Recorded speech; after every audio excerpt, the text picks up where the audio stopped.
रवि एक छोटे से गांव का लड़का था। उसे बचपन से ही कुछ बड़ा करने की चाह थी, लेकिन हालात उसके पक्ष में नहीं थे।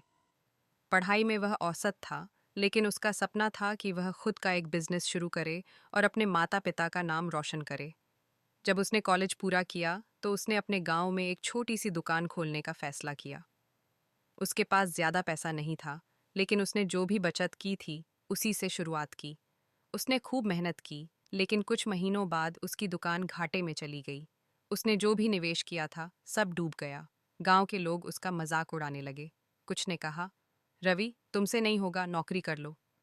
रवि बहुत दुखी था, लेकिन उसने हार नहीं मानी। उसने अपनी गलतियों से सीखा।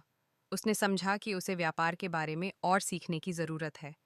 वह शहर गया, बिजनेस से जुड़े कई कोर्स किए और वहाँ एक छोटी नौकरी करने लगा ताकि कुछ पैसे इकट्ठे कर सके। 2 साल बाद जब उसे लगा कि अब वह तैयार है, तो उसने फिर से एक नया व्यापार शुरू किया। इस बार उसने पहले से ज्यादा प्लानिंग की थी। धीरे धीरे उसका व्यापार चल निकला। गांव के वही लोग जो पहले उसका मजाक उड़ाते थे, अब उसकी तारीफ करने लगे। कुछ सालों में रवि का बिजनेस इतना बड़ा हो गया कि उसने शहर में भी अपनी दुकानें खोल लीं।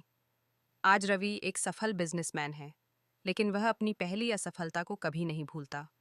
वह कहता है, अगर मैं पहली बार असफल न हुआ होता तो शायद मैं अपनी गलतियों से नहीं सीख पाता।